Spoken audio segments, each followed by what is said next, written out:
Ang mundo ay nagbago, hindi dahil sa paggalaw ng mga lithospheric plate o isang pagsabog ng bulkan, kundi dahil sa isang bagay na hindi maipaliwanag ng agham. Sa dapit hapon, habang ang pulang sinag ng araw ay bumabalot sa himpapawid, libu-libong gargoyle ang lumilipad, ang kanilang mga anino ay naglalago sa ginintuang ulap. Sa ibaba, dalawang mandirigmang walang saplot sa pangitaas ang napapaligiran ng halimaw na may pulang aura. Ang kanilang hininga ay parang apoy na dumadaloy sa hangin. Bigla, mula sa kawalan, nagsilitawan ang mga halimaw sa buong mundo. Lungsod ay bumagsak, mga bansa ay nagkawatak-watek, at sangkatauhan ay nalugmok sa takot. Sa harapan ng lahat ng ito, isang lalaki ang tahimik na nakatayo. Siya ang pangunahing karakter, nakasuot ng isang itim na kasuotan na may metal na panangga sa dibdib, isang mahabang kapa ang bumabalot sa kanyang katawan, at isang hood ang bahagyang nagtatago sa kanyang maputing buhok. Nakapasok ang kanyang mga kamay sa bulsa habang walang takot niyang tinititigan ang dambuhalang hukbo ng mga halimaw. Ang dami nila, malamig niyang wika, na parang hindi ito isang bagay na dapat ikabahala. Sa likod ng mga halimaw, isang napakalaking tore ang tumataas sa kalangitan. Kulay abo ang mga dingding nito, puno ng mga ukit na hindi kayang basahin ng ordinaryong mata. Kidlat ang umiikot sa paligid nito, at maraming halimaw ang lumilipad sa ibabaw nito, tila sinasamba ang estrukturang ito na tinaguriang Tore ng Diablo. Hindi alam ng sangkatauhan kung paano ito lumitaw, pero isang bagay ang tiyak, ito ang ugat ng lahat ng sakuna. Sinasabing sinumang malupig ang tore ay maaaring makuha ang kahit anong bagay na kanilang nais. Ngunit nasa ibabaw nito ang mga nilalang ng mitolohiya, mga kalansay na may apoy sa mga mata, mga Diyos ng kulog na may hawak na mga sibat ng kidlat, mga anghel na may itim na pakpak, at mga demonyong may naglalagablab na sungay. Kayamanan, kapangyarihan, dangal, lahat ng ito ay maaaring makuha sa tore. Ngunit sa kapalit, kailangang malimpasan ang walang katapusang pagsubok na inihanda ng mga Diyos at demonyo. Ang tore ay may 999 na palapag, bawat isa ay pinamumunuan ng isang nilalang na may pambihirang lakas. Mula sa itaas, nakatingin pababa ang mga Diyos at demonyo, pinagmamasdan ng mga hamak na nilalang na sumusubok sa kanilang kapalaran. Sinubukan ng sangkatauhan na protektahan ang kanilang sarili. Pinapalibutan nila ang tore ng mga tangke, itinutok ang kanilang mga sandata, ngunit sa isang iglap, isang dilaw na kidlat ang bumagsak mula sa kalangitan, winawasak ang lahat ng tangke at binubura ang anumang balakid. Sinumang pipigil sa nais umakyat sa tore ay paparusahan. Ito ang babala ng mga Diyos at demonyo. Sa loob ng 5 taon, walang nakalampas sa 500 palapag. Ngunit ngayon, isang bagong kabanata ang magsisimula. Nakangiti ang pangunahing karakter, ngunit sa likod ng ngiti niyang iyon ay isang determinasyong hindi kayang igupo ng sinuman. Ito ang unang pagtatangka ng sangkatauhan na sakupin ang ika-600 na palapag. At sa harapan niya, isang hukbo ng halimaw ang sumalakay. Sa isang iglap, malalakas na pagsabog ang yumanig sa lupa. Ang hangin ay nagliyab sa matinding enerhiya, at isang nakakasilaw na liwanag ang bumalat sa paligid. Ngunit hindi lamang siya ang nais lumusab. Sa kanyang harapan, isang babae ang nagpakita, may puting scarf sa ulo at malamig na tingin. Isa siyang mandirigma ng Star 9, ang 9 na pinakamalakas na nilalang sa tore. Alam mo ba ang ginagawa mo? Malamig niyang tanong. Ang Star 9, 9 na mandirigmang hinirang mula sa milyon-milyong lumahok sa pananakop ng tore. Sa tulong ng mahika at banal na enerhiya, nagkamit sila ng kapangyarihang lampas sa imahinasyon. Lahat sila ay nakatingin ngayon sa pangunahing karakter. Isang lalaking may puting buhok at nagliliwanag na mga mata ang lumapit. Sa isang tingin pa lang, alam niyang ang taong kaharap nila ay isang panganib. Delikado siya, hindi siya matatag, babala niya sa kanyang mga kasama. Ngunit bago pa sila makakilos, itinaas ng pangunahing karakter ang kanyang kamay. Sa isang iglap, isang maitim na aura ang lumabas mula sa kanyang katawan. Ang hangin ay naging mabigat, at ang lupa ay nagsimulang lumubog. Paano ninyo nagagawang suwayin ako? Malamig niyang tanong, ngunit may bahid ng galit sa kanyang tinig. Akala niyo ba kaya ninyo akong pigilan? At sa isang iglap, sumabog ang kanyang enerhiya, lumamon sa buong paligid sumigaw siya, at ang kanyang tinig ay yumanig sa kalangitan hindi ito matatapos sa isang kamatayan lang. Siya ay tinatawag na Death Star. Wala siyang mastery sa armas, wala rin siyang likas na kapangyarihan. Ngunit sa kabila ng lahat, siya ang nagtaksil sa Star 9 at naging pinakamalakas sa kanila. Ang kanyang pangalan ay Cho-Jin Hayek. Muling lumitaw ang kanyang nakakatakot na ngiti, at sa pagkunot ng kanyang noo, isang malamig na utos ang lumabas sa kanyang bibig. Mag-aklas. Mula sa ulap na bomb-alot sa kanya, lumitaw ang mga lilang magic circle na kumikislap ng sumpa at kadiliman. Sa lupa, nagsimulang bumangon ang mga banyong kamay, nanginginig sa pananibik na muling lumaban. Mula sa kanilang mga libingan, bumangon ang mga mandirigmang kalansay, ang kanilang mga katawan balot ng itim at lilang aura. Sa likuran niya, isang napakalaking demonic skeleton ang lumitaw, ang mga mata nitong nagliliyab sa kasamaan. Sa harapan niya, isang hukbo ng mga patay ang nakahanay, naghihintay lamang ng kanyang utos upang wasakin ang mundo. Si Cho-Jin Hayek, ang pinakadakilang necromancer, ang tunay na sagisag ng kamatayan. Tumangala siya, ang kanyang tingin malamig at walang awa. Isang mahinang bulong ang lumabas mula sa kanyang labi, ngunit ang bigat ng kanyang mga salita ay nagpakirot sa mga puso ng kanyang mga kaaway na bibigatan na ako sa mga taong ito. Isang baliw na ngiti ang gumuhit sa kanyang mukha, at sa nag-aapoy na determinasyon, sumigaw siya, ang tanging kailangan ko ay kapangyarihan. At gagamitin ko ito upang maging pinakadakila.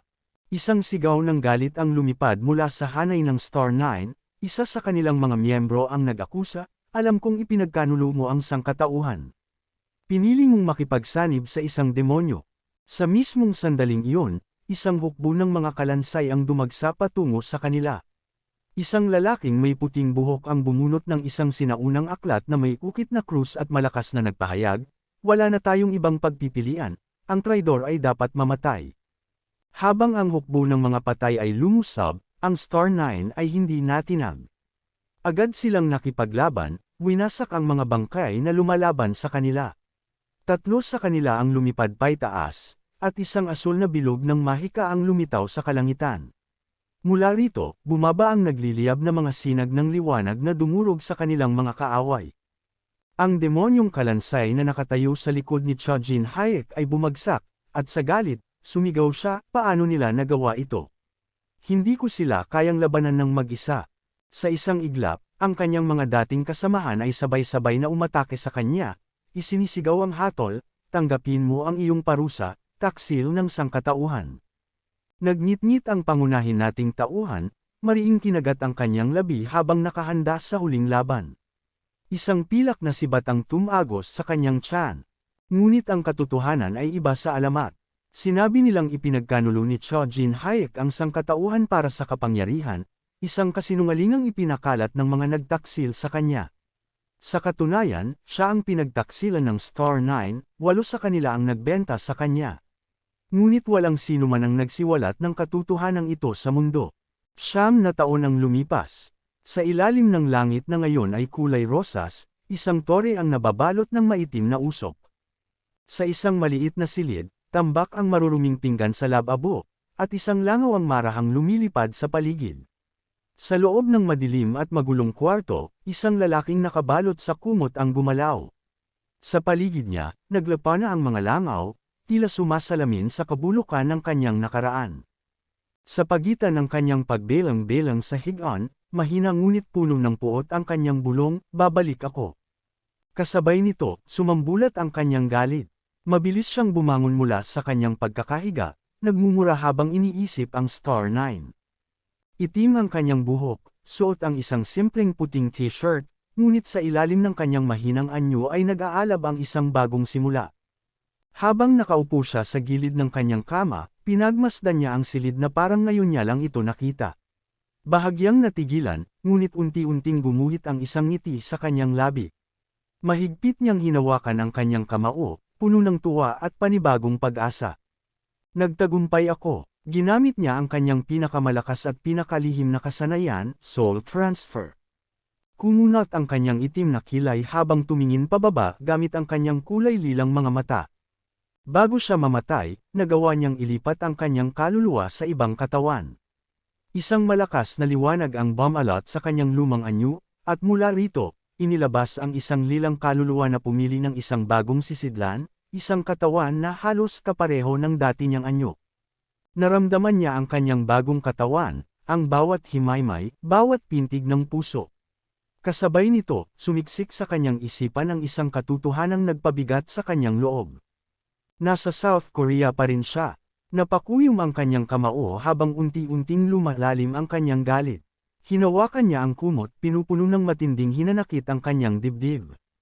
Hindi pa ito tapos. Nananatili pa rin sa South Korea, mahigpit na hinawakan ni Cho Jin-hyek ang gilid ng kumot, nanginginig sa matinding galit. Kumikirot ang kanyang panga sa pagkayam ng kanyang mga ngipin, at isang ugat ang bumakat sa kanyang noo, nagpapahiwatig ng matinding tensyon. Buo ang kanyang paniniwala na magiging maayos ang lahat kung siya lang ang haharap sa ika-600 palapag ng mag-isa.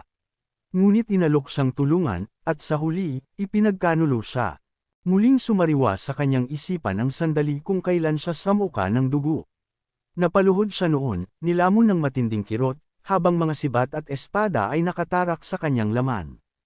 Bakit? Mahina ngunit puno ng hinanakit ang kanyang tinig. Isang miyembro ng Nine ang lumapit, nakangisi, at may bahid ng panunuya sa kanyang mga mata. Gusto mo bang malaman kung bakit ka namin ipinagkanulo? Anito? Hindi siya makasagot, hinahabol ang kanyang hininga, habang patuloy ang pag-agos ng dugo mula sa kanyang mga sugat. Simple lang, sagot ng lalaki. Hindi mo magagamit ang iyong mga masasamang espiritu sa banal na lupain na ito. Sa kanyang paningin, unti-unting lumitaw ang figure ni Paladin Kind Pelan, nakatayo sa gitna ng liwanag, hawak ang isang banal na aklat. Suot nito ang kasuotan ng isang mataas na pari, at sa tabi niya, naroon si Saint Carmen Pelan, isang babaeng nakadamit madre, ang kanyang gintong buhok ay kumikinang sa liwanag ng sagradong lugar. Nakapulupot ang kanyang mga braso sa kanyang dibdib, malamig ang ekspresyon habang nakatitig kay Cho Jin-hyek. Cho Jin-hyek, malamig niyang sabi, totoong kinatatakutan ka bilang isang hukbo sa katauhan ng isang tao. Ngunit kahit gaano ka kalakas, hindi mo kami kayang pantayan. Hingal na hingal si Jin-hyek, patuloy na dumudugo ang kanyang bibig. Hindi ko kayo kaaway, bulong niya, pilit na bumabangon. Gusto ko lang, tumulong. Lumapit si Kind Pelan, ang kanyang mga kamay ay nakatago sa likod. Isang misteryosong ngiti ang gumuhit sa kanyang labi, isang ngiting hindi nagdadala ng kabutihan kundi ng matinding panlilinlang. Hindi naman namin sinasabing masama ang trato namin sa iyo, aniya, pabulong ngunit may halong pangungot siya. Pinili lang naming putulin ka sa ugat bago pa maging sagabal. Napuno ng galit ang mga mata ni Cho Jin-hyek. Si Choi, kasama niyo ba? Tanong niya, nanginginig ang tinig. Sa harapan niya, humakbang ang isang pamilyar na figure. Si Choi, ang battle star ng Nine, ang kanyang kaibigan. May pulang buhok, suot ang berdeng jacket na nakabukas, kita ang kanyang matipunong katawan. Ang kanyang mga kamay ay nakabalot ng benda, isang palatandaan ng mga laban na kanyang dinaanan. Tahimik si Choi, hindi siya sumagot, hindi man lang makatingin ng diretso kay Jin-hyek. Pinili niyang hindi lumahok sa paglilinis ng ika-600 palapag, sabi ng isa sa mga miyembro ng Nine. At kami, hindi na lang namin sinabi sa'yo. Natatakot kaming tulungan mo siya. Unti-unting lumabo ang paningin ni Jin-hyek, masyado na siyang nawala ng dugo, ito ba ang kanyang pagkakamali? Ang magtiwala. Dahan-dahan niyang inilapag ang kanyang kamay sa lupa, nilalasap ang mapait na katotohanan, na sa mata ng mga kasama niya, isa lang siyang hadlang na kailangang alisin. Ngunit hindi siya maaaring mamatay dito, ipinatong niya ang kanyang kamay sa kanyang dibdib, at isang kulay lilang aura ang bumalot sa kanya. Sa kabila ng panghihina, sa kanyang isipan, isang babala ang kanyang ibinulong sa Nine. Huwag niyong isipin na ito na ang katapusan, muling akong babangon. Habang lumalabo ang kanyang paningin, ang mga mukha ni Kind Pelan at Carmen Pelan ay unti-unting nagiging anino. Tinitigan niya sila sa huling pagkakataon, punong-puno ng puot at pangako ng paghihiganti. At sa huling sandali, bumagsak ang kanyang katawan. Ngunit sa kanyang bagong anyo, ipinikit niya ang kanyang mga mata. Hinuyam ang kanyang kamao, hindi pa niya nagagawang mga halimaw ang mga traidor na ito. Ngunit ngayon, titiyakin niyang hindi lang sila mamamatay, sisirain niya ang kanilang mga kaluluwa, at pipigilan ang kanilang muling pagsilang. Biglang lumiwanag ang screen ng smartphone, tumunog ito. Nagising si Cho Jin-hyuk mula sa kanyang bangungot. Nagulat siya, mabilis niyang hinanap ang kanyang telepono sa ilalim ng kumot. Napulot niya ang puting smartphone, at may pagtatakang tinitigan ang liwanag sa screen. Nararamdaman pa rin ni Cho Jin-hyuk ang bigat ng kanyang bagong katawan, isang katawang walang mana, walang kapangyarihan. Ngunit hindi iyon ang nakakatakot. Mas nakakapanindig, balahibo ang katotohanang 10 taon na ang lumipas, at wala siyang ideya kung ano na ang nangyari sa mundong iniwan niya. Hawak niya ang kanyang ulo, nakatitig sa screen ng telepono. 13 ng Mayo taong 2023. 10 taon walang paraan. Isang malamig na pakiramdam ang gumapang sa kanyang gulugod. Sa mundo kung saan ang lakas ang batas, ang isang dekadang pagkawala ay katumbas ng pagiging wala na sa eksena. Noon, siya si Death Star, ang walang kapantay na hari ng necromancy, ang master ng hukbo ng mga patay. Pero ngayon, isang hamak na tao na walang ni isang patak ng mana. Nanliit ang kanyang mga mata. Kailangan niyang malaman ang nangyari. Mabilis niyang binuksan ang browser at naghanap ng impormasyon tungkol sa tore. Isang video ang lumitaw. Star NS Choi, umabot na sa 800 na palapag. Pinanood niya ito, ang kanyang mga kamay mahigpit na nakatikom. 10 taon, at sa kabila ng lahat ng pag-unlad, 200 palapag lang ang naakyat ng pinakamalakas na manlalakbay. Isang malamig na ngiti ang sumilay sa kanyang labi. Napakabagal niyo pala, hindi niya hahayaang manatili siyang mahina. Wala siyang mana, pero dala pa rin niya ang kaalaman ng isang hari ng kamatayan. Kung hindi siya makakagamit ng necromancy, kailangan niyang hanapin ang ibang paraan para makaligtas at lumakas. Ang tore, nagbihis siya, kinuha ang kanyang itim na hoodie, at lumabas ng kwarto.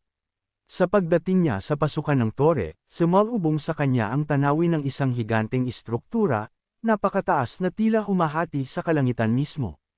Ang paligid nito ay punong-puno ng tao, bawat isa may sariling pangarap at dahilan para akyatan ang tore. Kapag na-clear ko ang tore, yayaman din ako. Sigaw ng isang lalaki sa asul na jacket. Sa tingin mo ba magagawa mo? Mamamatay ka sa unang palapag. Sagot ng kanyang kaibigan na nakasuot ng kahel na vest. Ngunit hindi nila napansin ang lalaking nakatayo sa likuran nila, si Cho Jin-hyuk, tahimik ngunit nag-aapoy ang determinasyon. Sa mundong ito, may isang batas lang, ang pinakamalakas ang magtatagumpay.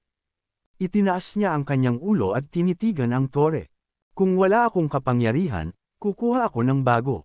At sa gabing iyon, isang halimaw ang muling isinilang. Kung talagang inakala niyang magiging maayos ang lahat, nagkamali siya. Sinabi niyang mamamatay siya sa unang palapag, ngunit habang nakatayo sa harap ng tore, alam niyang hindi siya maaaring magpatalo. Tinitigan niya ito ng may matinding determinasyon, isang lugar na naglalaman ng napakaraming kwento, mga pangarap, at trahedya. Sa tabi ng mga matatayog na haligi, isang engranding hagdanan ang paikot-ikot na pumaitaas patungo sa isang arko na nagliliyab sa asul na apoy. Sa kailaliman ng isang madilim na silid, isang puting kabaong ang nakabukas. Sa loob nito ay isang kalansay na may asul na liwanag sa mga mata, suot ang bilog na salamin, at may usok na lumalabas sa bibig nito. Para bang humihinga ito kahit matagal ng patay. Sa wakas, nakabalik na ako, naisip ng pangunahing karakter. Samantala, isang nagngangalit na apoy ang lumalamon sa kagubatan, pinapaso ang lahat ng mahawakan nito. Sa gitna ng lagablab, isang figure ang tumatakbo palayo, isang batang babae na may puting balabal, mga sungay sa ulo, at mga luha na patuloy na bumabagsak sa kanyang pisngi. Ang kanyang mga paa, na may suot na puting medyas at tsinelas, ay nadudumihan sa abo at putik.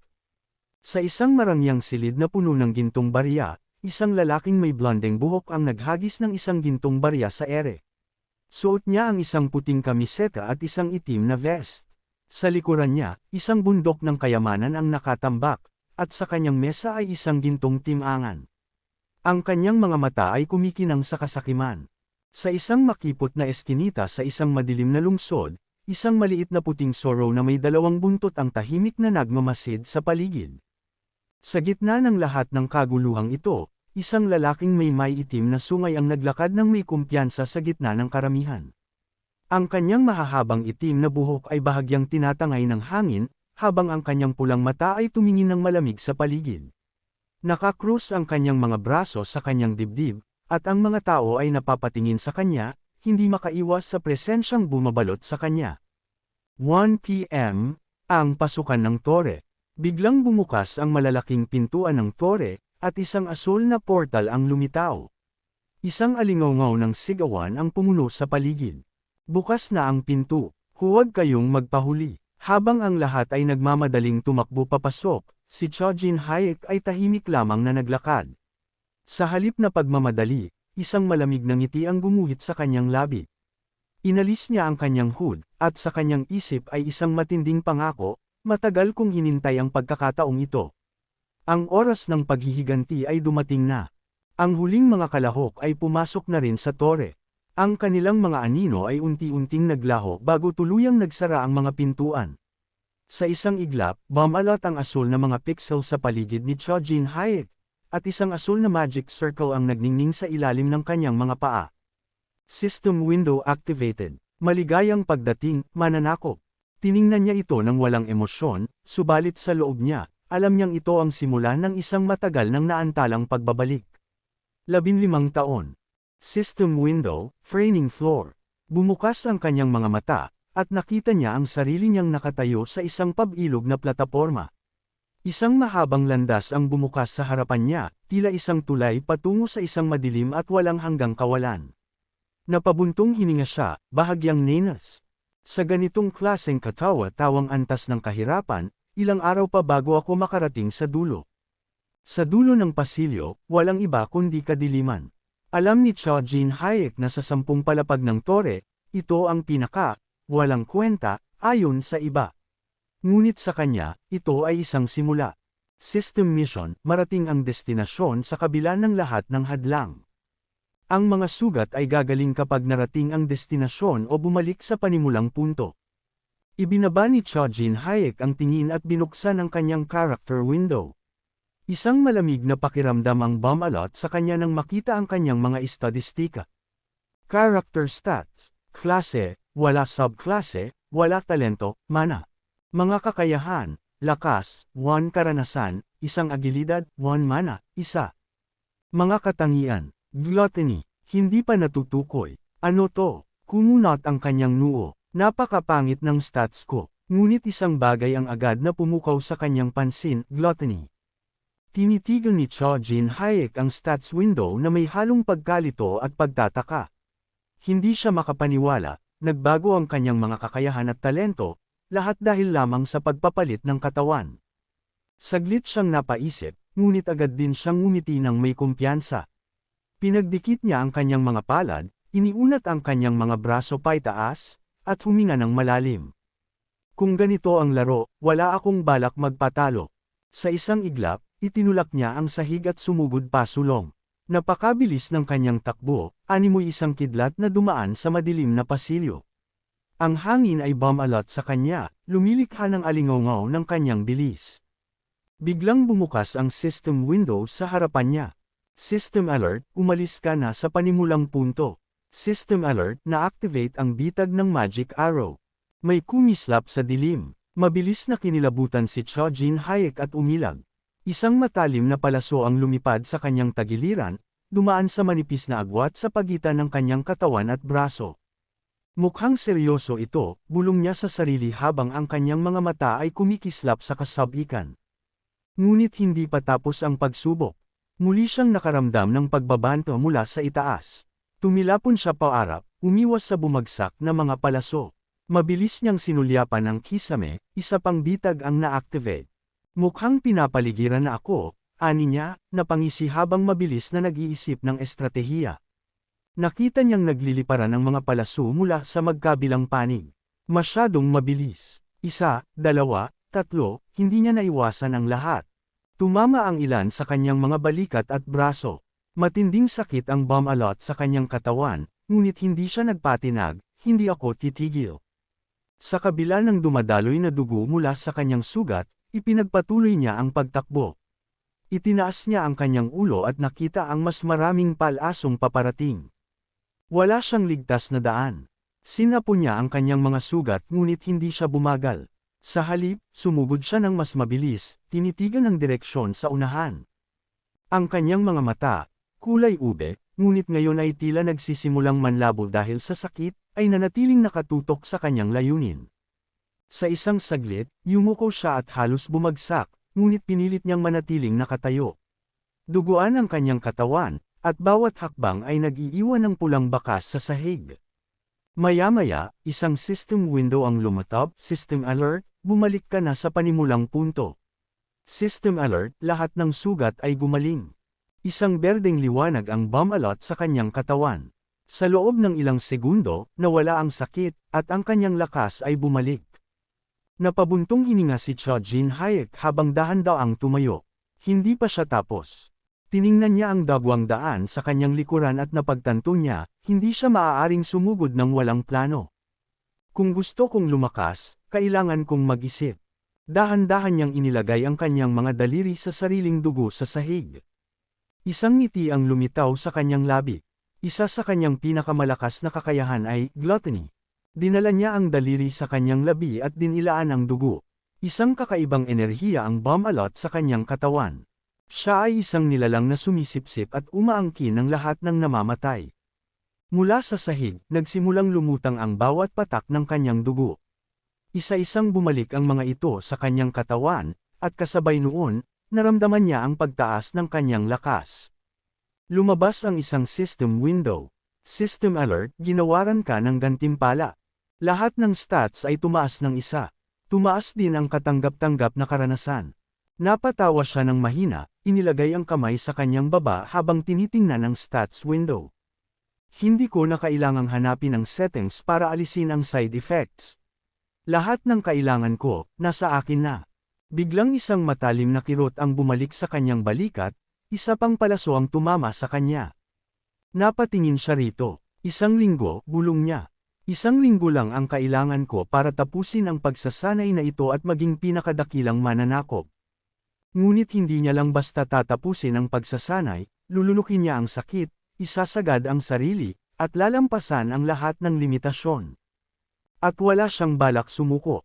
Marami pang palaso ang lumipad papunta sa kanya, at sa halip na umiwas, tinanggap niya ang lahat. Isa-isang bumaon ang mga ito sa kanyang katawan.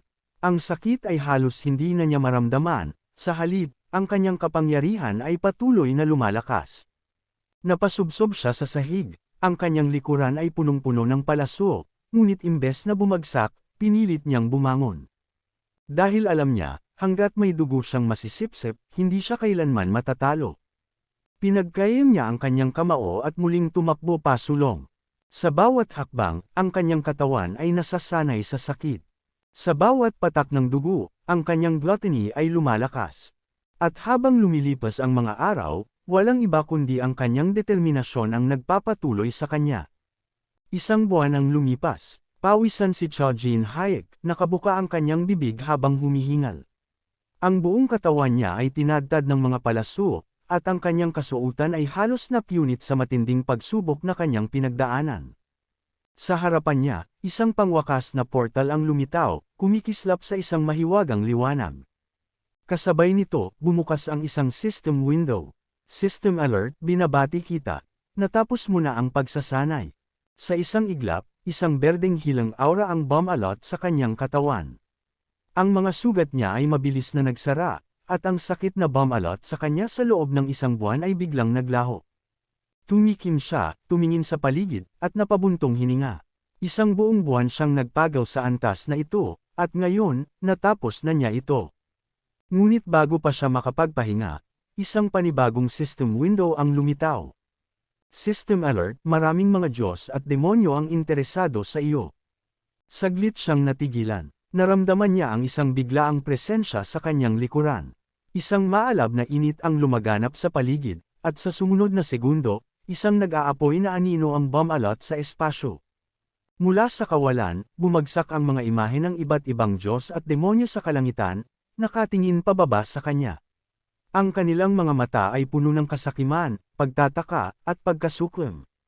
Sok, ano na naman to? Bulong ni Cho Jin Hayek habang bahagyang yumuko at pumikit. Alam niyang may problema na naman siyang pinasok. System alert, galit ang Diyos dahil sa iyong kayabangan.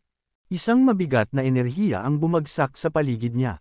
Ngunit imbes na matakot, isang mapanuksong ngiti ang lumitaw sa kanyang labi. Wala ni isa sa inyo ang nagpapakilala. Hindi ko alam kung nagpapakilala ba kayo bilang guro o gusto nyo lang akong gawing laruan. System alert, namangha ang demonyo sa iyong kawalang galang. Natawa si Cho-Jin Hayek sa kanyang sarili.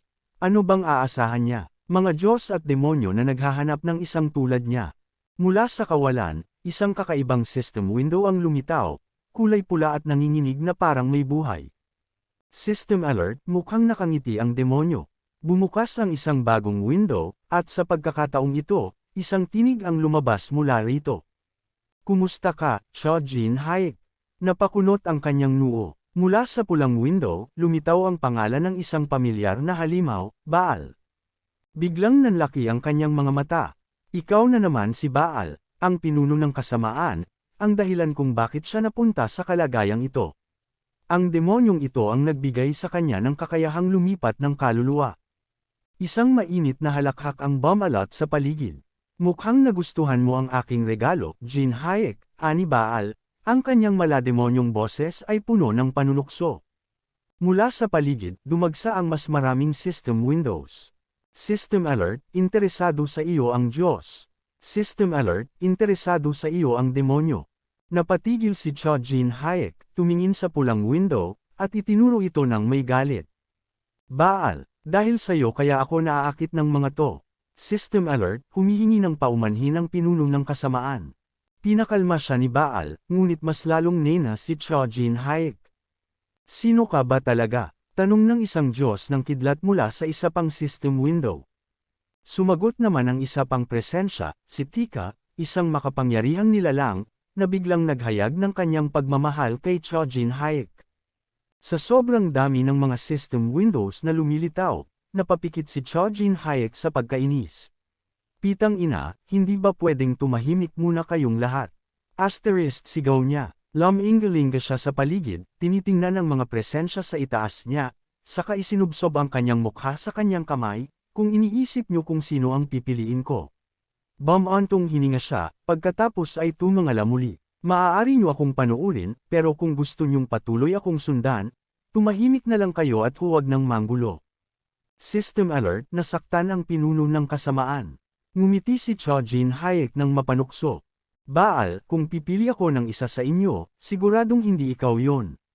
Dinilaan niya ang kanyang labi, hinaplos ang kanyang mukha, at saka tumingin sa harapan. Tama na ang drama. Gusto ko nang makita ang gantimpala ko sa pagsasanay na ito. Biglang nagsimulang bumalik ang lahat ng kanyang nawalang dugo sa kanyang katawan. Mula sa itaas, isang malakas na bagzo ng enerhiya ang bumagsak sa kanya. System alert, ang lahat ng available na experience indicators ay napuno sa maximum. Nababalot ngayon ng kulay lilang aura ang kanyang katawan. Isa-isang bumukas ang mga system windows. System alert, nakuha mo ang immunity sa pagkawala ng dugo, sakit, pagkawala ng malay, at pananaw. Updated stats. Lakas, 11 karanasan, 14. Agility, 10 talino, 10 mana, 15. Tiningnan niya ang kanyang mga kamay, kung saan may mga namuong bulan ng enerhiya sa kanyang mga palad. Hindi pala madaling palakasin ang mana sa palapag na to, bulong niya sa sarili. Pero, talento niya ang mana. Kahit hindi ito basta-basta tumataas, alam niyang kaya niya itong palakasin. Biglang lumitaw ang isang bagong system window. System alert, dahil sa iyong progreso, na-unlock ang pangalawang kakayahan. Napangiti si Cho-Jin Hayek, nakatingin sa lumulutang na text sa harapan niya. Narinig ang tunog ng isang system notification na nag-i-echo sa paligid. Salamat sa iyong progreso, ang pangalawang tampok ay na-unlock. Tumingin si Cho-Jin Hayek nang may pagtataka. Ang kanyang noo ay bahagyang kumunat habang pinagmamasdan ng lumitaw na system window. Akala niya'y nakuha na niya ang gluttony, ngunit ang pangalawang tampok ay hindi pa lubos na malinaw. Sa halip, mga tandang pananong lamang ang makikita. Tiningnan niya ang kanyang mga kamay. Ramdam niya ang banayad na enerhiya na bumabalot sa kanyang katawan, isang pakiramdam na parabang isang natutulog na kapangyarihan ang unti-unting nagigising sa loob niya. Isang bagong system window ang lumitaw sa harapan niya. Talent, omniscient mastery, ang kakayahang ito ay nagpapahintulot sa gumagamit na masteran ang anumang kasanayan o teknika. Hindi mahalaga ang pamamaraan. Ang pagsasaayos ng kasanayan ay nagaganap habang nagsasanay o nakikipaglaban. Karagdagang pagsasaayos ang magaganap depende sa antas ng kasanayan. Isang matalim na ngiti ang lumitaw sa kanyang labi. Sa kakayahang ito hindi ako matatalo.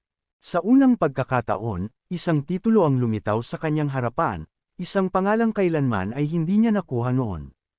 Title, The Almighty. Bumigat ang hangin sa paligid niya, at isang malalim na boses ang umalangaw sa kanyang isipan. Mukhang may isang kawili-wiling manlalaro ang lumitaw. Sa isang madilim na silid, isang lalaking may mahabang buhok ang nakaupo sa isang trono, may hawak na sandata sa kanyang kamay. Ang kanyang pulang mga mata ay kumikislap sa loob ng kadiliman. The Lord of Malevolence is observing your stats. Nanlaki ang mga mata ni Cha Jin Hayek. Hindi siya makapaniwala sa lumitaw na pahayag. Sa loob ng isang iglap, ang lalaki sa trono ay tumayo at bahagyang tumalikod. Baal, umalis tayo. Isang anino ang lumitaw sa tabi niya at yumuko bago mabilis na naglaho. Hindi na nag-aksaya ng oras si Cha Jin Hayek. Humakbang siya palapit sa isang portal na nagliliyab ng bughaw na enerhiya. Bago pumasok, lumingon siya.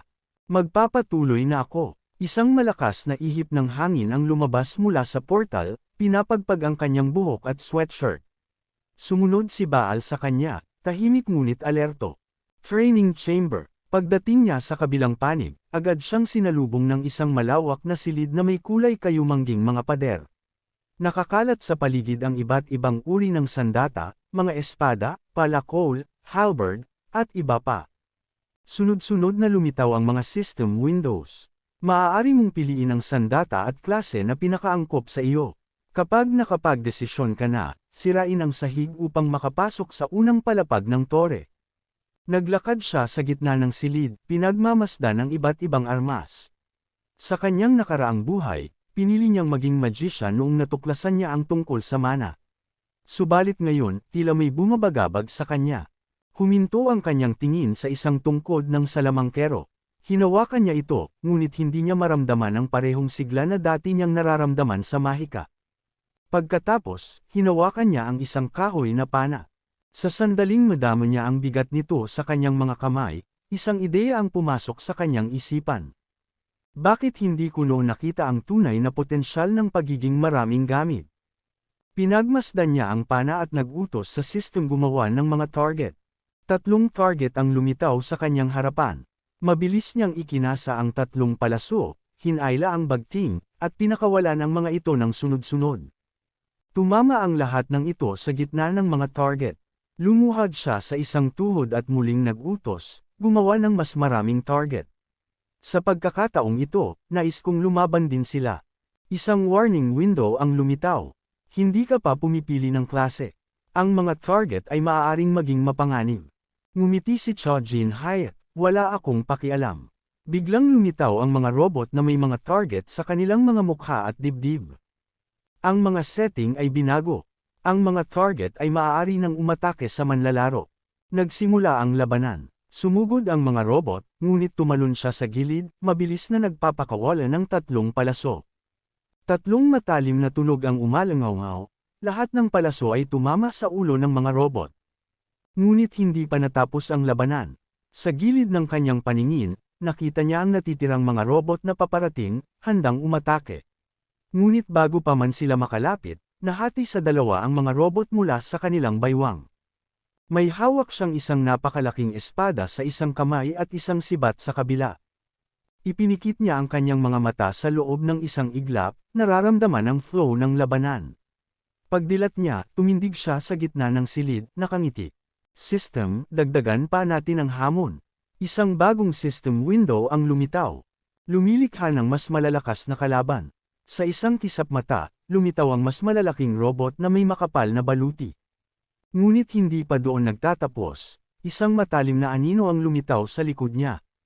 Isang mabilis na paggalaw. Isang matinding hampas. Si Cha Jin Hayek ay biglang tumalon ng mataas papunta sa ere, habang mahigpit na nakahawak sa kanyang sibat.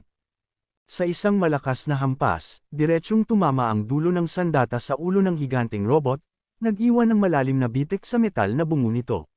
Bago pa man bumagsak ang makina, pinag-krus niya ang kanyang mga kamay, bawat isa may hawak na matalim na punyal. Sa isang maliksing galaw, inihagis niya ang mga ito pabalik ng hindi man lang lumilingon, at eksaktong tumagos ang mga patalim sa ulo ng dalawa pang robot, agad silang bumagsak sa lupa, wala ng buhay. Ngunit wala pa siyang panahon para huminga ng maluwag. Biglang lumitaw ang isang grupo ng drone sa itaas at sa likuran niya, mga pulang target na kumikislap sa kanilang sensor. Napakagat siya ng labi, long-range attack. Mabilis na kumilos ang mga drone, naglabas ng sunod-sunod na proyektilo na tumaginting sa ere habang mabilis na lumalapit.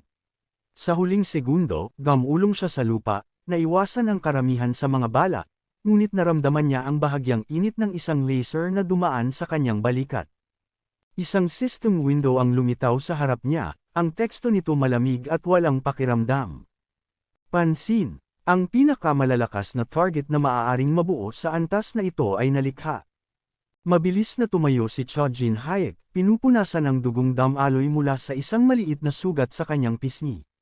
Napangiti siya, pinakamalakas. Lumingon siya sa paligid, hinahanap ang susunod niyang gagamitin. Nang makita niya ang isang tungkod ng salamangkero na nakatayo sa isang sulok, lumalim ang kanyang ngiti. Kung ganito na ang laban, wala siyang ibang pagpipilian kundi tanggapin ang ideya ng pagiging isang magician. Dahan-daang lumapit ang kanyang kamay sa kahoy na sandata. Nang mahawakan niya ito, isang kakaibang pakiramdam ang bumalot sa kanya. Ang kanyang mga mata ay bahagyang namutla, na parang may damaloy na kakaibang enerhiya sa kanyang katawan. Muling naghanda ang mga drone upang umatake, ngunit bago pa man makalapit ang kanilang mga bala. Ako ang mas mabilis. Itinapat niya ang tungkod sa harapan at isang purple magic circle ang mabilis na lumitaw, kumikislap at naglalabas ng alon ng enerhiya. Sa isang kisap mata, magic arrow. Nagpakawala siya ng sunod-sunod na mga projectiles na bumangga sa bawat drone sa paligid niya. Sunod-sunod ang mga pagsabog sa ere, nagkalat ang mga metal na piraso sa paligid. Tahimik niyang tiningnan ang kanyang kamay. May kung anong kakaiba sa kanyang pakiramdam. Hindi ito ang unang beses na gumamit siya ng magic, para bang matagal na niyang alam ito. Para bang isang siglo na niyang pinag-aralan ito.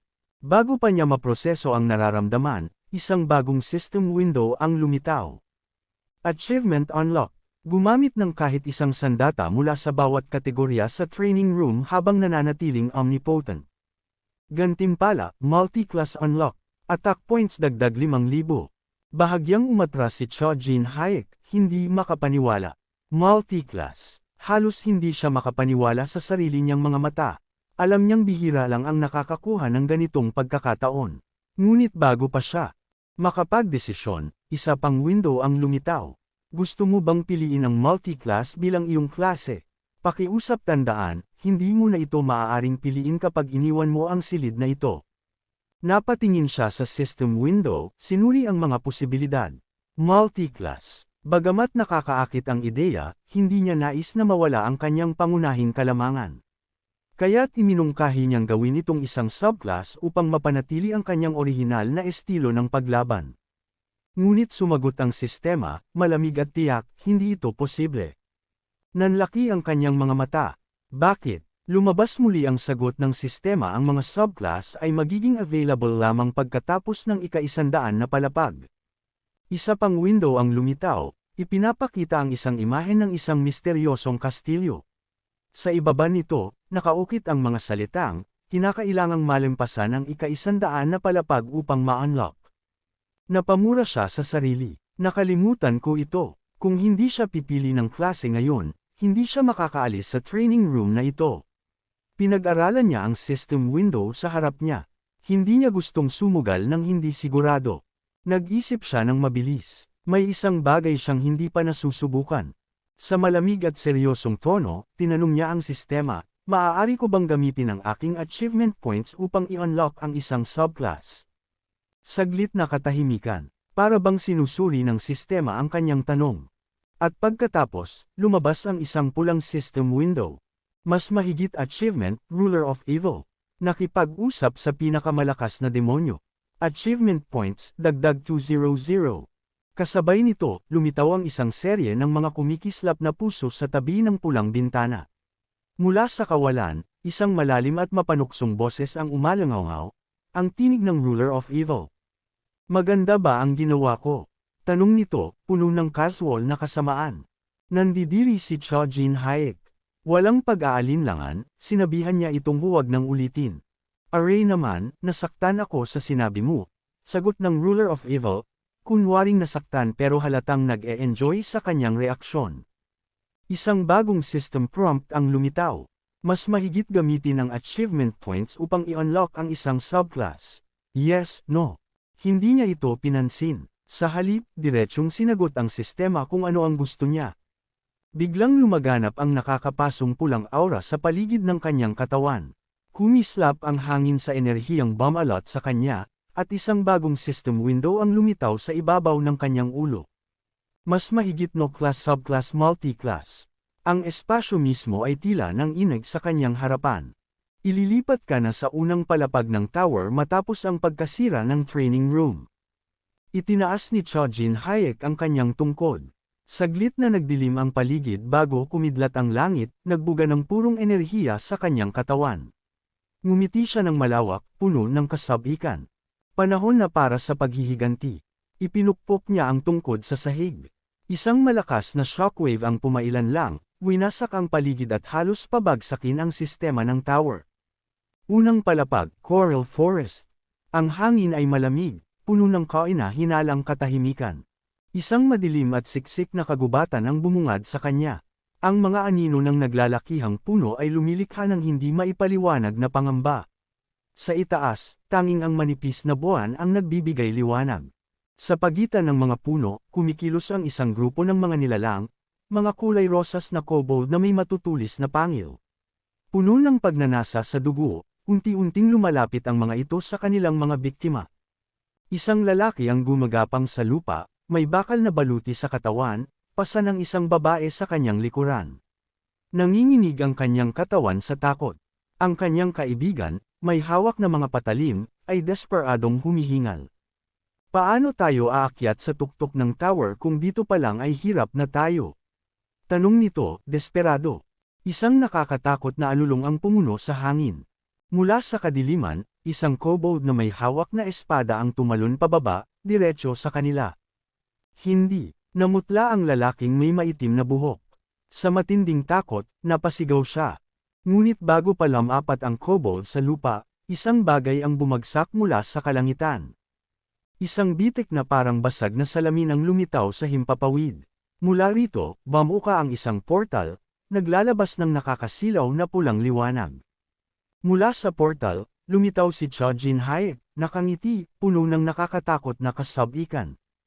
Pagkababa niya, napansin niya ang isang kulay rosas na kobold sa lupa. Bahagya itong nag-aalangan, tila hindi sigurado kung siya ba ay kalaban o hindi.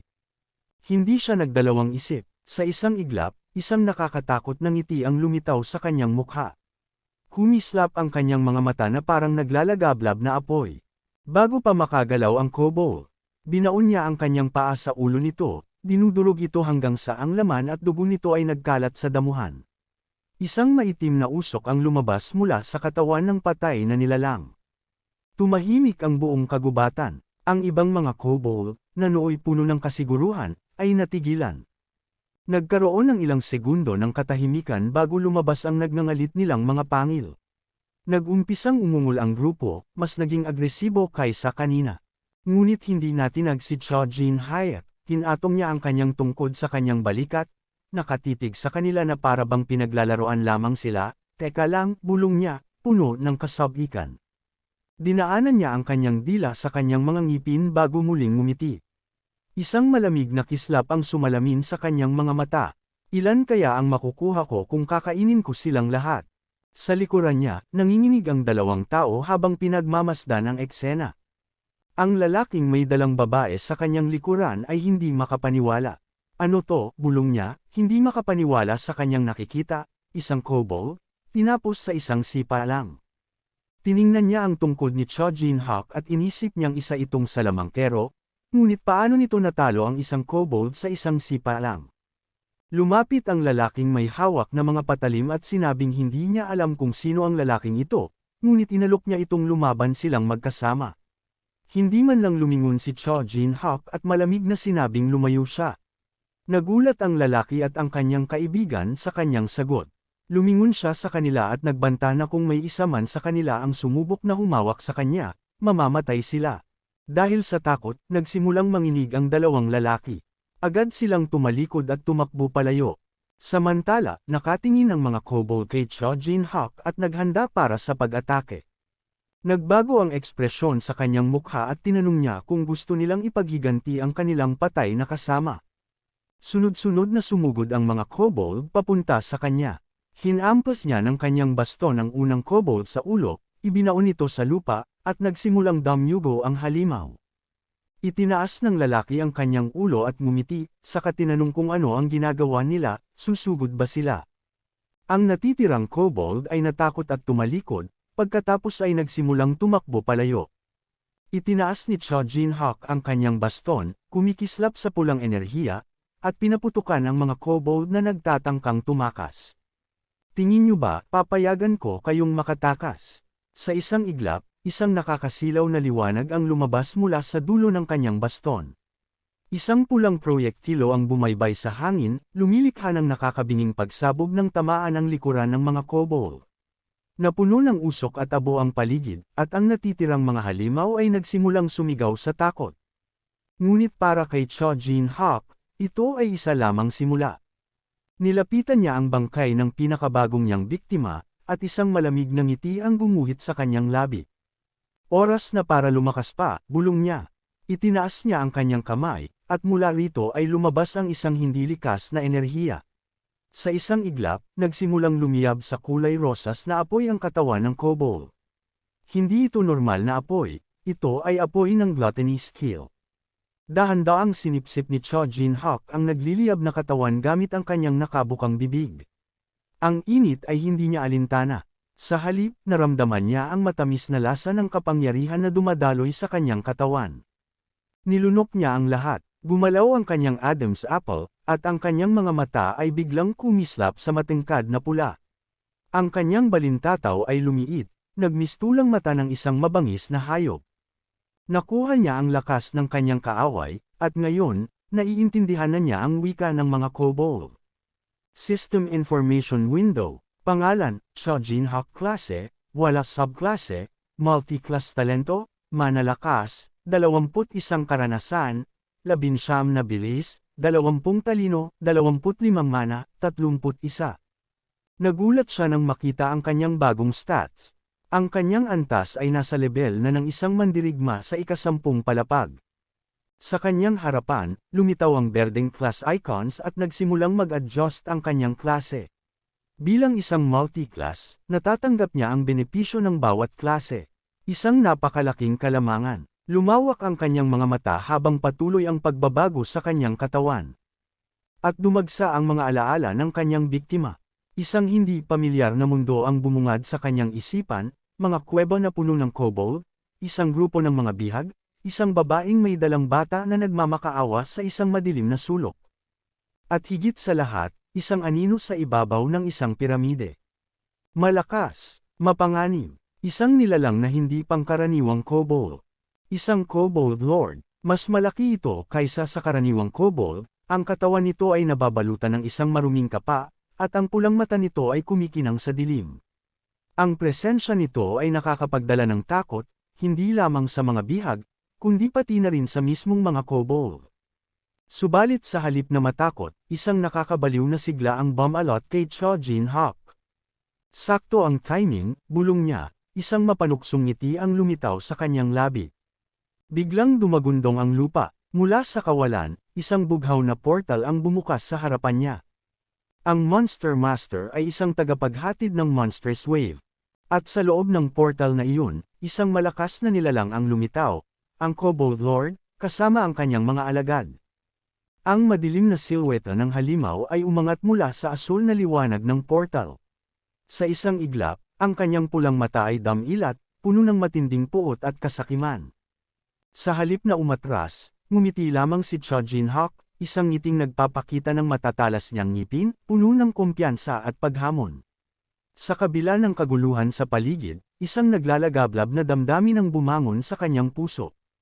Isang buong hukbo ang kakailanganin para harapin ako. Ang kanyang mga mata ay nagniningning sa punanibik habang itinataas niya ang kanyang tungkod.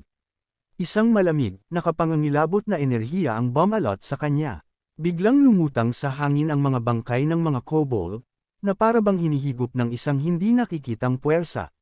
Mula sa kanilang katawan, lumitaw ang mga lilang sinag, unti-unting hinuhubad ang kanilang balat at laman hanggang sa ang natira na lamang ay mga kalansay na gumagalaw sa ilalim ng kanyang kapangyarihan. System notification. Congratulations! You have successfully changed class. Class name, Necromancer. Isang maitim na usok ang bumalot kay Chojin Hawk, at sa kanyang harapan, lumuhad ang dalawang kalansay na tapat na alagad. Tumingin siya pababa sa kanila, isang mapagmataas na ngiti ang gumuhit sa kanyang labi. Ako ay makapangyarihan. Sa kanyang isipan, malinaw ang bawat hakbang. Mayroon pa siyang isang mas mataas na layunin, ang tuklasin ang nakabimbing klase na matagal na niyang hinahanap. Alam niya kung saan ito matatagpuan, sa unang palapag ng tore. Ngunit bago pa man siya makagalaw, biglang lumingon ang isa sa kanyang mga alagad, tila nakaramdam ng pagbabanta. Kasabay nito, nang inig sa takot ang natitirang mga kobold, habang tatlo sa kanilang mga kamag-anak ang nagsimulang sumigaw sa galit. Ngumiti si Chojin Hawk at hinawakan ang kanyang tungkod. Pinagmasdan niya ang kanyang mga alagad, saka nag-utos sa malamig at walang buhay na tinig. Patayin ang lahat ng harang sa atin. Walang pag-aalinlangang sumunod ang kanyang mga kalansay. Agad nilang sinunggaban ang mga kobold, bamuka ang kanilang matutulis na bibig, handang punatin ang laman ng kanilang mga biktima. Sa isang iglap, ang hangin ay napuno ng mga nakapanindig balahibong hiyaw habang isa-isang bumagsak ang mga nilalang. Mula sa kanilang katawan, unti-unting lumabas ang mga kumikislap na espiritu. Sa loob ng kanyang kamay, kumislap ang isang asul na hiyas. System notification, 10 out of 35 kobolds defeated. Nakatayo sa tabi niya ang kanyang hukbo ng mga kalansay, matapat na naghihintay ng kanyang susunod na utos. Ngunit imbes na magpatuloy agad sa paglalakbay, napahinto si Chojin Hawk. May kung anong bagay na nakatawag ng kanyang pansin. Sa di kalayuan, isang lumang bahay ang natatakpan ng makapal na lumot. Ang sirang pinto nito ay bahagyang nakabukas, tila matagal nang pinabayaan. Napangiti siya. Dapat may isang bagay dito. Iniutos niya sa kanyang mga alagad na manatili sa labas habang siya ay pumasok. Sa loob, naamoy niya ang lumang kahoy at alabok. Nakita niya ang mga bar aisle sa isang tabi, isang kalan, at isang luma ngunit matibay na boiler. Alam niyang bihira ang makakita ng ganoong kagamitan sa loob ng tore. Sinuri niya ang bawat sulok ng silid, hanggang sa ang kanyang mata ay mapadako sa sahig. Sa isang mabilis na kilos, tinadyakan niya ito, at bumigay ang luma at bulok na tabla, inilantad ang isang nakatagong hagdan pababa. Ito na nga, nagsimula siyang bumaba, habang naghulog ng ilang asul na bato sa kanyang daraanan. Narinig niya ang mahihinang tunog ng pagbagsak ng mga bato sa ilalim. Napangiti siya. Kailangan kong maging handa. Ang Necromancer ay isang mataas na klase, ngunit ang tunay kong hinahanap ay higit pa roon, isang spiritual master. Sa ilalim ng hagdan, isang malamlam na asul na ilaw ang nagniningning sa isang haligi. Ang malamig na simoy ng hangin ay tila may dalang bulong ng mga kaluluwa. Sa gitna ng silid, naroon ang isang kabaong, malaki, lumang-luma, at natatakpan ng alikabok. Ang kanyang bag ng mga asul na bato ay nakakalat sa sahig, tila isang senyales ng isang bagay na hindi pa niya nauunawaan. Lumapit siya, hinawakan ang mabigat na takip ng kabaong, at dahan-daang sinimulang buksan ito. Ngunit bago pa niya ito tuluyang maialis, may biglang lumundag palabas. Isang kalansay, nakasuot ng punit-punit na aristokratikong kasuotan, ang tumambad sa kanya. Sa mga mata nito, kumikislap ang kakaibang liwanag, tila isang nilalang na hindi basta-bastang patay. Nakasimangot si Chojin Hawk, isang necromancer, habang damaloy ang butil ng pawis sa kanyang pisngi. Sa kanyang harapan, isang matayog na kalansay na may nagliliyab na asul na mata ang tumindig ng may dignidad. Ako si Vulcan. Ang tinig ng espiritual na maestro ay malamig ngunit may halong pag-usisa. Ikaw ba ang aking inapo? Napangisi si Cho Jin Hayek, ngunit ang kanyang mga mata ay nanatiling malamig. Matagal na tayong hindi nagkita, bulong niya sa kanyang isipan. Sa halip na agad sumagot, pinaikit ni Vulcan ang kanyang mga mata, tila naghihintay ng isang bagay. Pagkalipas ng ilang sandali, ipinatong niya ang kanyang kamao sa bibig at tumawa ng mahina. Hindi ka man lang nagulat, sabi niya, may bahagyang pagkadismaya sa kanyang tinig. Sinubukan kong takutin ka, pero parang wala lang sayo. Napalabi si Cho Jin Hayek at iniling ang ulo. At bakit naman ako magugulat? Tanong niya, nilalaro ang mga daliri sa hangin. Ako'y isang necromancer. Ang makita ang isang kalansay ay parang magbukas lang ng isang lumang libro. Sa kanyang isipan, bumalik ang isang alaala, ang lihim na kasulatan ni Vulcan, ang Journal ng Espiritual na Maestro. Isang makapal, sira-sirang libro na binigkis ng sinulid. Sa kanyang nakaraang buhay, hawak niya ito sa aklatan habang pinagninilayan ang daan ng necromancy. Ngunit sa pagkakataong ito, iba na ang kanyang sitwasyon. Tumawa si Vulcan, tiniklop ang kanyang mga braso. Mas mabuti ka pa kaysa sa bastos na lalaking lumitaw 10 taon na ang nakalipas. Napakuyom ang kamao ni Cho Jin Hayek, at sa isang iglap, isang nakaambang ngiti ang lumitaw sa kanyang mukha, isang ngiting puno ng inis. 10 taon, bulong niya sa sarili. Kung sino man ang tinutukoy niya, mukhang hindi niya gaanong nagustuhan iyon. Gayunpaman, hindi siya pumunta rito upang makipagtalo. Malinaw ang kanyang layunin. Umubo siya at tiningnan si Vulcan ng diretsyo sa mata. Gusto kong baguhin ang aking klase. Itinaas ni Vulcan ang kanyang hintuturo, at may matalinong ekspresyon sa kanyang mukha. Upang maging isang espiritual na maestro, kailangan mong makarating sa ika-10 palapag ng tore. Ang klase ko ay mas mataas pa kaysa sa isang ordinaryong necromancer. Bago pa siya makapagpatuloy, naputol siya ni Cho Jin Hayek. Pasensya ka na, pero necromancer na ako. Ipinakita niya ang kanyang kamay at binuksan ang isang sistema ng window. Sa loob nito, lumitaw ang impormasyon ng kanyang klase. Impormasyon sa pagpapalit ng klase. Klase, necromancer. Subklase, multiclass. Pinakamataas na palapag na naabot, unang palapag. Kumikislap ang mga mata ni Vulcan, at tila naguluhan ito. Nagpalit ka ng klase, nang hindi pa umaakyat sa ika-10 palapag. Bahagyang natawa ito, ha? Mas kahanga-hanga ka pa pala kaysa sa bastos na taong iyon. Sa isang iglap, isang malamig na enerhiya ang bumalot kay Cho Jin Hayek. Pakiramdam niya ay may bumagsak na isang mabigat na bato sa kanyang likuran na may nakaukit na salitang, kabastusan. Napailing siya, ngunit agad niyang ibinalik ang atensyon sa kalansay. Hindi mo ba ako papalitan ng klase? Ngumiti si Vulcan at tinaas ang kanyang mga kamay. Mula sa kanyang mga daliri, lumabas ang asul na usok na unti-unting pumuno sa silid. Habang ang bughaw na usok ay sumasayaw sa paligid, umupo si Cho Jin Hayek sa malamig na batong sahig. Sa harap niya, lumitaw ang isang lilang globo na tila sumisipsip ng enerhiya mula sa ere. Bago pa lumitaw ang tore, bulong ni Cho Jin Hayek sa kanyang isip, si espiritual na Maestro Vulcan ay isa sa mga pangunahing walkers. Sa kanyang anyong tao, siya ang pinakamalakas na necromancer. Isang lumang scroll ang bumalik sa kanyang alaala, isang imahe ng Vulcan noong siya ay buhay pa. Napapalibutan ito ng isang hukbo ng mga kalansay. Sa liwanag ng kandila, habang ang kanyang butuhang daliri ay dumudulas sa pahina ng kanyang journal, naramdaman ni Vulcan ang bigat ng kasaysayan sa kanyang balikat. Hindi sapat ang balat at buto. Ang laman ay nabubulok, at ang lakas ay nauubos. Kaya nagtanong siya sa sarili, mayroon bang nilalang na mas malakas, isang puwersang hindi natitinag ng oras. Hindi siya nasiyahan sa pagiging isang lich, ni sa pagiging isang death knight. Nais niyang likhain ang perpektong mandirigma, isang nilalang na hindi lamang lumalampas sa buhay at kamatayan kundi nagdidikta sa mga ito. Matagal siyang nakaupo sa kanyang mesa, pinagmamasdan ang alitaptap na liwanag ng kandila, nag-iisip. Sa huli, isinulat niya ang sagot sa kanyang journal, hindi laman, hindi buto, kundi kaluluwa. Iginuhit niya ang isang magic sigil, ang bawat linya ay naglalaman ng sinaunang kapangyarihan. Tumugon ang sansinukob sa kanyang sigaw, at isang asul na kumpol ng kaluluwa ang lumutang sa harapan niya. Isang espiritong walang katawan, purong enerhiya, ito ang naging batayan ng isang bagong klase, spiritual master. Ngunit ang tagumpay ay may kapalit. Nanghina ang kanyang katawan. Ang lakas na ginamit sa paghubog ng isang bagong landas ay unti-unting sumipsap sa kanyang buhay.